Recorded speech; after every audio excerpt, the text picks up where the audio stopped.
आप एमटीएस को क्रैक कैसे कर सकते हैं। ठीक है, मैं अगर सीधा सीधा यहाँ बोलूँ तो हाउ टू क्रैक एमटीएस, सीधी सी बात है।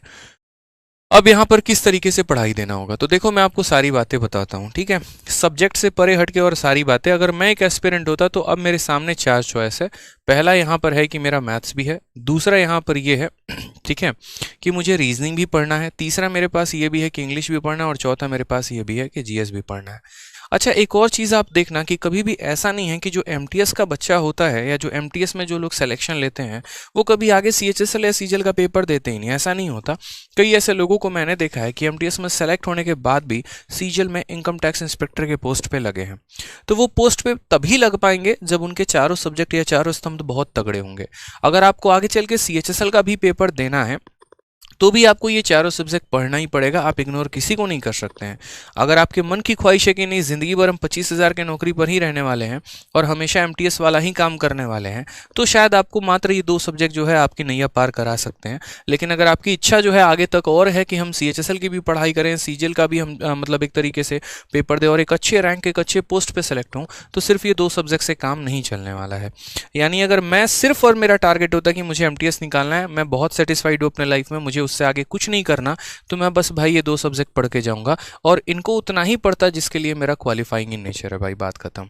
लेकिन अगर भविष्य में मेरी कामनाएं बहुत बड़ी हैं, मेरी सोच बहुत बड़ी है, मुझे आगे बढ़ना है और एमटीएस लेवल तक ही नहीं रहना, तो यूँ समझ लीजिए कि आपके लिए चारों सब्जेक्ट फिर बराबर ही हैं। क्यों नहीं पढ़ोगे तो आगे किसी और पेपर में स्कोर नहीं कर पाओगे।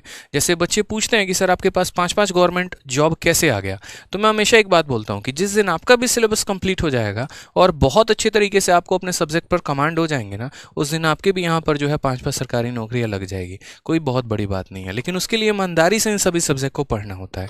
तो अभी आपको यहाँ पर काम ये करना है कि जो आप हमेशा जीएस को इग्नोर करके चलते थे ना, आप इसको कभी इग्नोर करके मत चलना भाई, बिल्कुल भी इग्नोरेबल नहीं है। एसएससी बार बार आपको अपने जो है नोटिफिकेशन, नोटिस और अलग अलग जो है कोरिजेंडम से बार बार बताने की कोशिश कर रही है कि भाई इसको आप तवज्जो दो, इसको आप वैल्यू दो, इसको आप पढ़ो, नहीं तो आपकी लंका लगने वाली है। अब यहाँ पर खेल वही बच्चा करके जाएगा जिसका यहाँ पर जीएस बहुत अच्छा है, या जिसने करंट अफेयर्स अपने आप को अपडेट किया है, स्टैटिक्स से अपने आप को अपडेट किया है, जिसने सारे सब्जेक्ट पढ़े हैं। क्योंकि इसकी वैल्यू पहले भी बहुत ज़्यादा नहीं थी, क्योंकि हर बच्चा लगभग बराबर स्कोर कर पाता था यहाँ पे। ठीक है, तो यहाँ पर कोई बहुत बड़ा इंग्लिश की वजह से कभी आज तक एसएससी के पेपर में कोई बहुत बड़ा गेम चेंजर नहीं हुआ है कि इंग्लिश की वजह से पूरा इतिहास पलट गया, ऐसा कुछ भी नहीं है।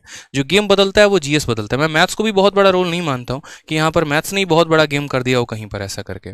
ठीक है, तो जीएस जो होता है वो प्री में खेल करता है और मेंस में जो होता है वो मैथ्स खेल करता है, ये तो आपको भी पता है। तो यहाँ पर अगर हम बात करते हैं तो अगर मेरी स्ट्रेटजी रहे तो वो क्या रहनी चाहिए, आपका जो स्ट्रेटजी रहना चाहिए, अगर आगे चल के आपको और भी परीक्षाएं देनी है और भी फॉर्म आपको भरना है, तो डेली के डेली जो है आपको कम से कम 1 से 2 घंटे आपको मैथ्स को देने ही देने हैं। रीजनिंग की भी बात करूँ मैं आपको तो 1 आवर डेली प्रैक्टिस करना ही करना है। इंग्लिश के लिए अगर मैं बात करूँ तो आप 2 घंटे दे सकते हैं। 1 घंटे आप अपने वोकैबलरी को दीजिए जो हमेशा हम कहते हैं, और 1 घंटे आप अपने ग्रामर को दीजिए।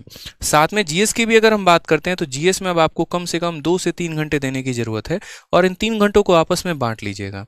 ठीक है, 1 घंटा जो है आप अपना यहाँ पर करंट अफेयर के लिए प्रैक्टिस करिएगा, 1 घंटा जो है आप यहाँ पर स्टैटिक के लिए दीजिएगा, और 1 घंटे में आप यहाँ पर किसी सब्जेक्ट के लिए, जैसे मान लीजिए कि पहले हिस्ट्री खत्म कर लिया, फिर पॉलिटी, फिर ज्योग्राफी, फिर इकोनॉमिक्स, इस तरीके से कर करके हमें डिस्ट्रीब्यूशन देना है।